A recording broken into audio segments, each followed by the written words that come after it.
पिछले साल कोरोना का भारत में आगमन और मार्च में लगाए गए देशव्यापी लॉकडाउन को भले ही 1 साल से ज्यादा का समय बीत चुका है, लेकिन सवाल यह है कि आखिर 1 साल बीत जाने के बावजूद भारत में कोरोना पर काबू क्यों नहीं पाया जा रहा है।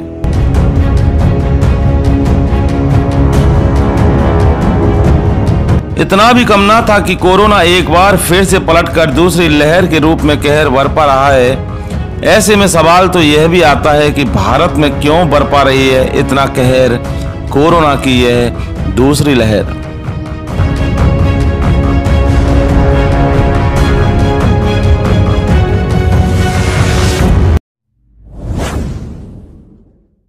दरअसल पिछले साल लगाए गए देशव्यापी लॉकडाउन को तकरीबन 1 साल बीत जाने पर मार्च 2021 की शुरुआत में केंद्रीय स्वास्थ्य मंत्री डॉक्टर हर्षवर्धन ने यह ऐलान किया था कि भारत में कोविड-19 महामारी अब खात्मे की ओर बढ़ रही है।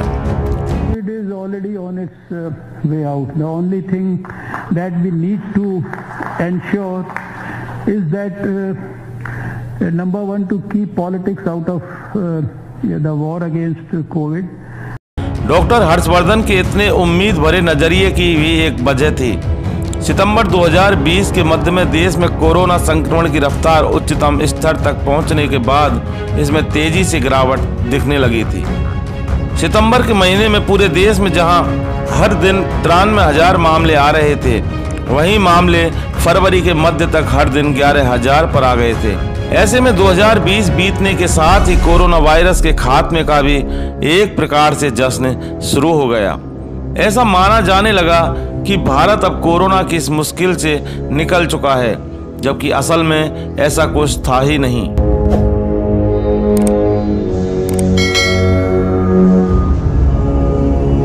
मुसीबतों में बीते 2020 से 2021 में पहुंचे पूरे देश ने 1 साल को नई उम्मीदों और नए अरमानों से भरा साल माना और नए जोश और जज्बे के साथ अपने अरमानों को परवानगी पर ले जाने की तैयारियां शुरू कर दी, लेकिन शायद होनी को यह मंजूर नहीं था।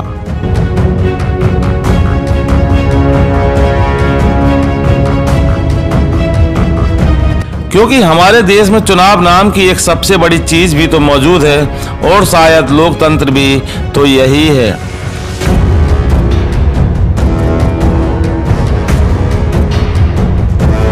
खैर, फरवरी के आखिर में चुनाव आयोग ने 5 राज्यों में विधानसभा चुनावों का ऐलान कर दिया।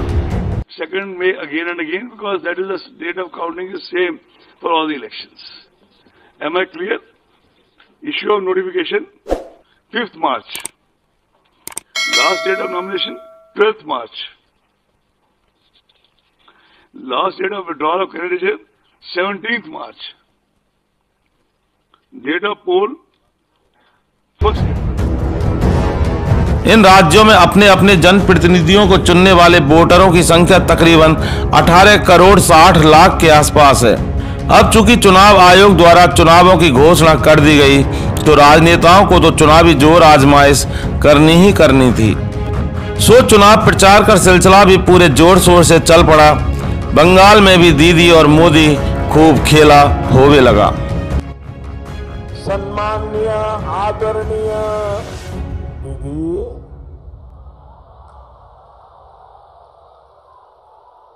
आदरणीय दीदी, ओ दीदी। इन चुनावी रैलियों में ना तो कोई सेफ्टी प्रोटोकॉल अपनाया जा रहा था और ना सोशल डिस्टेंसिंग का ठीक से पालन हो रहा था।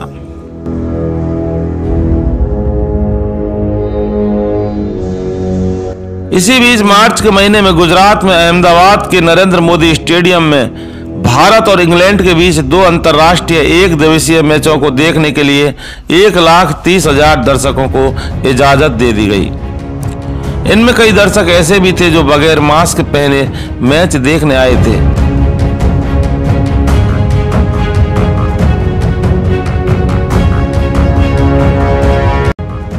जबकि आज जिस कोरोना की जकड़ में आकर देश के कई राज्य एक बार फिर से लॉकडाउन की जद में आते दिख रहे हैं, वो कोरोना अब भी हमारे बीच ही था।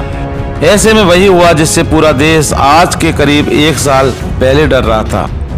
पिछले लॉकडाउन के करीब 1 साल बाद कोरोना की मुसीबतों का सिलसिला एक बार फिर शुरू हो गया और कमोबेश पूरा देश एक बार फिर कोरोना संक्रमण की गिरफ्त में आ गया है।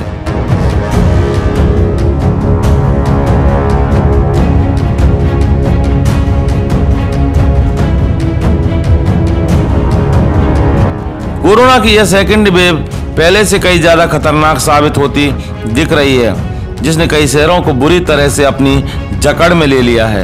इसी के चलते कई शहरों में हालात ऐसे बन गए हैं मानो जैसे वहां पर लॉकडाउन की वर्षगांठ लॉकडाउन के रूप में ही मनाई जा रही हो।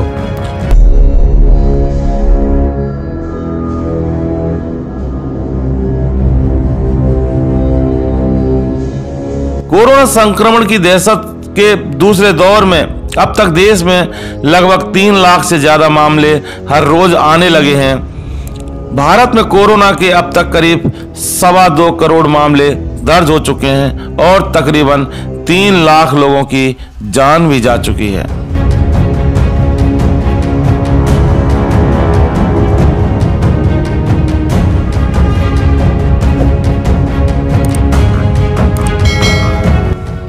कई जगहों पर हालात ऐसे बन चुके हैं कि अस्पतालों में ऑक्सीजन की कमी को पूरा करना भी किसी संकट से कम नहीं दिख रहा, जबकि कोरोना से जंग हारकर अपनी जान गंवाने वाले मुर्दों को जलाने के लिए भी लंबी वेटिंग लिस्ट है।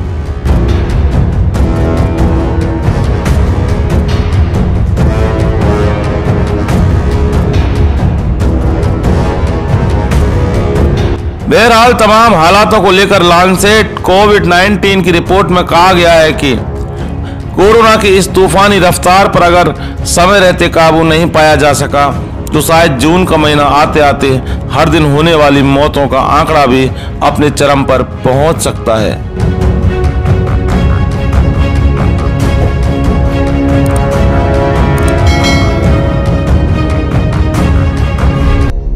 ऐसे में इसी आने वाले खतरे को रोकने के लिए कोरोना वैक्सीनेशन की रफ्तार को बढ़ा दिया गया है और अब तो प्रधानमंत्री ने 18 साल से अधिक उम्र वाले सभी को वैक्सीन लगाए जाने का भी ऐलान कर दिया है।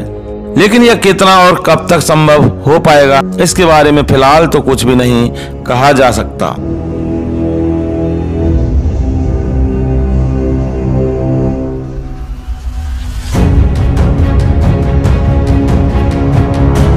इन्वेस्टिगेशन मीडिया के लिए जयपुर से पवन टेलर और शादाब सिद्दीकी के साथ जितेंद्र शर्मा की रिपोर्ट।